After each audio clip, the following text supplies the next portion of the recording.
世亲用100个词拼完了整个宇宙。化学有元素周期表，100多种元素拼出了宇宙间所有的物质。生物学有4个碱基字母，排列组合写出了地球上所有生命的源代码。那你有没有想过，人类的意识，你所有的体验，所有的情绪，所有的念头，所有你以为的外部世界，能不能也用一张表拼出来？1600年前有人做到了，他用100个词写了一篇几百字的短文，把你能体验到的一切分门别类，无一遗漏。这篇短文叫《大乘白法明门论》。Hello， 大家好，我是王立杰。上一期我们讲了唯识30颂，那是唯识学的宪法，30首寄语浓缩了整个意识系统的运作原理。今天这部《白法明门论》是唯识学的元素周期表。宪法告诉你国家怎么运转，元素周期表告诉你这个国家到底有哪些建筑材料，两个加在一起，你就能看见整栋大楼的全貌了。白法明门论的作者是世亲菩萨，就是写唯识30颂的那位。翻译者是玄奘大师，唐朝贞观22年。这部论非常短，原文只有几百个字，但信息密度极高。它的来源是弥勒菩萨的瑜伽师地论。瑜伽师地论里列了660个法，世亲觉得太多了，入门的人根本记不住。于是他做了一件大语言模型时代的人特别能理解的事情，知识真流。他把660个法压缩成100个，去掉了重复的、次要的，保留了结构上不可或缺的核心节点，压缩了 6.6 倍，核心信息一个没丢。而且这部论的开篇第一句话就点明了他的终极目的。世亲说，如世尊言，一切法无我。什么是一切法？怎样叫无我？然后他用100个法回答了这2个问题。他不是在做百科全书，他是在用分类法破执着。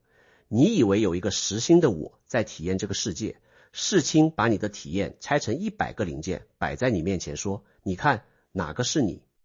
好，100个法，世亲把它们分成了5大类。这个分类的顺序非常讲究，我先给你过一遍全景，然后我们深入猜最核心的那一类。第一类，心法8个，就是我们之前讲过的8识：眼识、耳识、鼻识、舌识、身识、意识、莫那识、阿赖耶识。这8个是意识系统的主机，是一切体验的发生器，没有它们，后面的92个法全都无处挂靠。第二类，心所法51个，这是今天的重头戏，等一下我要展开拆给你看。心所法的意思是与心相应的法，就是跟着心一起运作的各种心理功能。你可以理解为心法是 CPU， 心所法是 CPU 上跑的各种进程。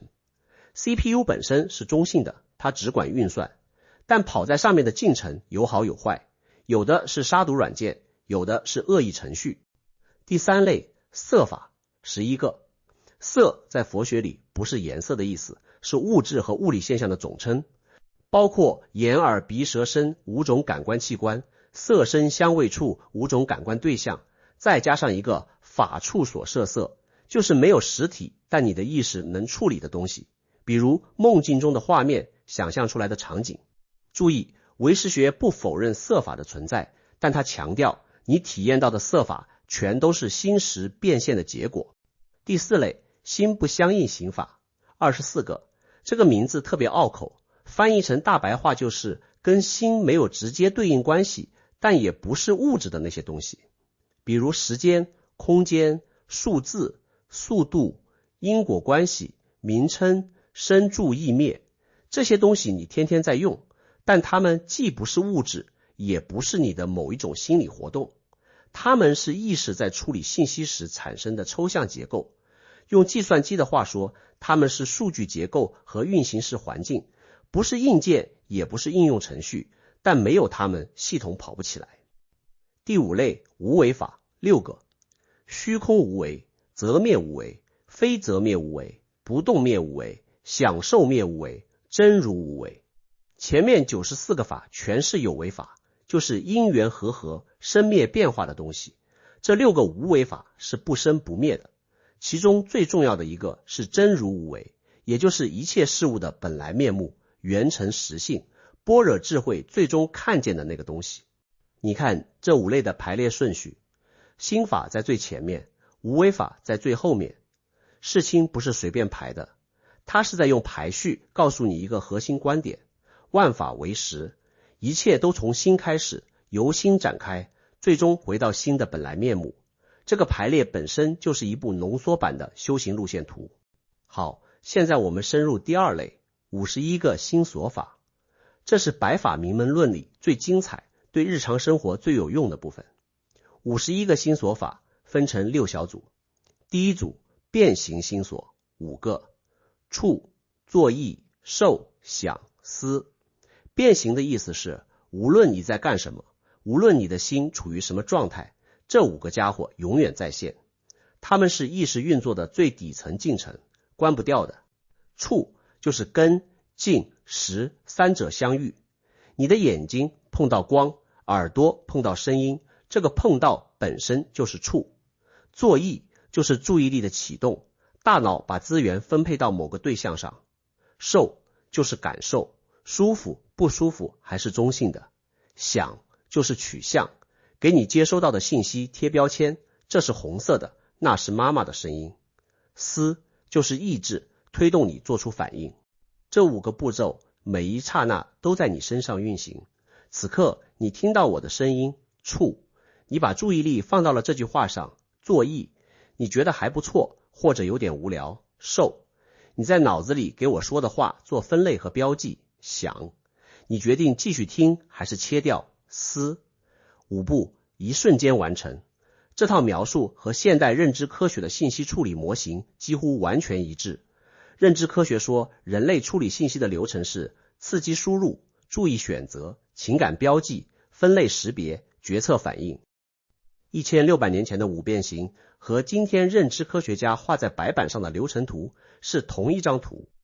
第2组别境心所5个，欲、胜解、念、定、慧。别境的意思是，它们不像变形那样永远在线，而是在特定条件下才启动。欲就是对某个对象的需求，你想吃火锅，想看完这个视频，都是欲。注意，佛学里的欲不是贬义词，它是中性的。善欲推动你精进修行，恶欲推动你沉迷享乐，关键看方向。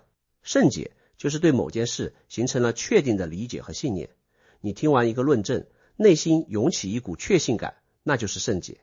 念就是保持和记忆，你打坐的时候把注意力放在呼吸上，保持住不跑掉，这个保持就是念。现代正念冥想训练的核心就是这个心所。定就是专注力，注意力不仅启动了，而且稳住了，锁定在一个对象上，不散乱。慧就是抉择力，能够分辨善恶、真假、表层和深层。你把别境5个放在一起看，它们描述的是人类认知能力的高级功能。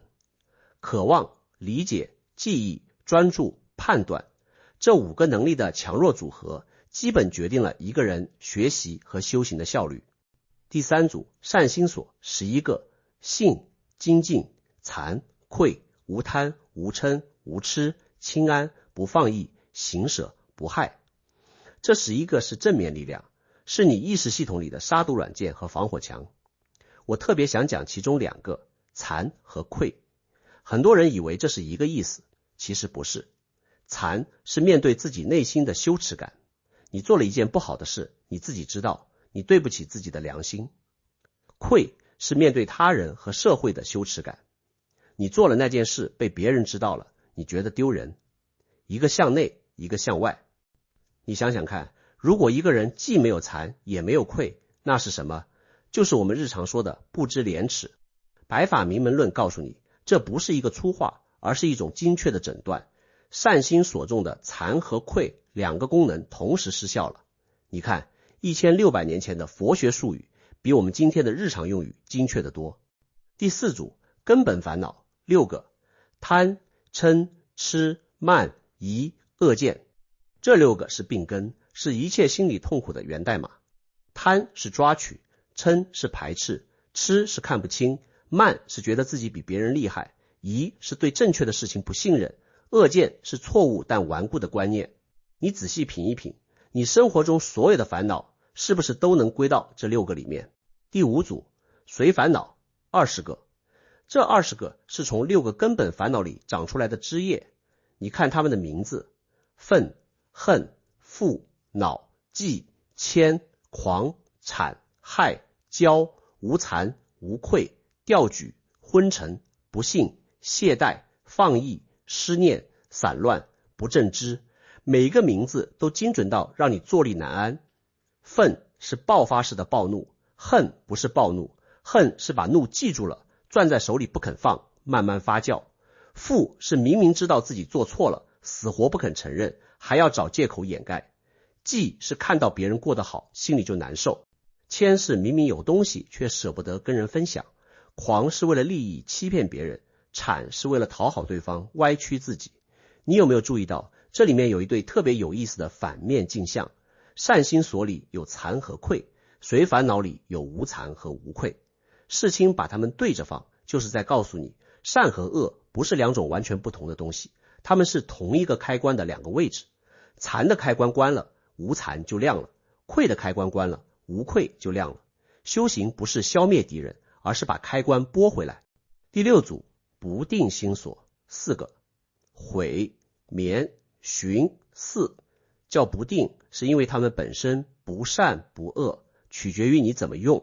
悔可以是善的，做了坏事后悔改过，那是好事；悔也可以是恶的，做了好事却后悔自己吃亏了，那就变成了障碍。眠也是，适度的睡眠恢复身心，过度的昏沉消磨生命。寻是粗略的思考，四是细致的审查，同样可善可恶。好，6组51个心所法讲完了。你现在回头看这张清单，你会发现一件让人震撼的事情。现代心理学花了100多年，用实验和统计方法建立了各种情绪分类模型。保罗·艾克曼说人有6种基本情绪，罗伯特·普鲁契克画了一个情绪轮，把情绪分成8大类。这些模型很有价值，但你把它们跟白法名门论的51个心所法放在一起比较，你会发现一个本质的差异。现代心理学主要在描述情绪的表面光谱，白法名门论在做的事情是给你看情绪的底层源代码。心理学告诉你，你有嫉妒这种情绪，白法名门论不仅告诉你有嫉妒，他还告诉你嫉妒属于随烦恼，根源是嗔和慢的混合物。他还告诉你忌跟谦是亲戚，忌是不允许别人拥有，谦是不允许自己失去，方向相反，病根相同。你看到的不只是一个情绪标签，而是这个情绪在整个意识系统里的位置坐标和遗传谱系。这就是白法名门论的真正价值。它不是一张简单的清单，它是一张拓扑地图。每一个法都有自己的位置坐标，跟其他法有精确的因果关系和层级关系。你不只是知道自己在生气，你还能看见生气是从哪条线路走过来的，它在你的意识系统里挂靠在哪个节点上，它的上游是什么，下游会触发什么。一旦你有了这张地图，你处理情绪的方式就会发生根本性的变化。以前你生气的时候，你要么忍，要么发。忍是硬压下去，发是朝外面喷，两种方式都没有触及根本。现在你多了第3条路，你拿出白法名门论这张地图，定位此刻在运作的是哪个心所，是愤还是恨，是忌还是谦，它属于哪一组，根源对应的是6个根本烦恼里的哪一个。光是这个定位的动作本身，你就已经从情绪里退后了一步。你不再是那个被愤怒淹没的人，你变成了一个正在查看系统日志的工程师。你没有消灭那个情绪，你只是看见了它的出处和结构，而看见本身就是修行的起点。你可能在想，这100个法真的能覆盖一切体验吗？会不会漏了什么？这个问题问得好，世亲自己其实已经给了答案。白法名门论的论名里有一个词叫名门，名是通达，门是入口。他没说这100个法就是一切法的全部，他说的是这100个法是你通达一切法的入口。就像元素周期表不会列出宇宙中每一个分子，但你掌握了元素，就有了理解所有分子的基础。1600年前，世亲把660个法压缩成100个的时候，他不可能知道1600年后会有一种东西叫大语言模型，用几乎相同的策略把人类所有的知识压缩成参数空间里的权重分布。他也不可能知道他在做的事情有一个现代名字叫知识蒸馏。他更不可能知道他留下的这张100个零件的清单和今天认知科学家试图建立的意识模型指向的是同一个终极问题：我们的主观体验到底是由哪些基本成分构成的？不过今天讲完这100个法之后，有一个问题一直在我脑子里转。化学的元素周期表有一个特点，氢、氧、碳、氮这些元素本身没有生命，但特定的排列组合就能涌现出生命。白法明门论列出的这100个法也是一样，每一个单独拿出来都是极简单的心理功能。触、受、想、贪、嗔、痴，拆开了看没有任何神秘的，但它们的特定组合就涌现出了你此刻这个完整的、有故事的、自以为真实存在的那个我。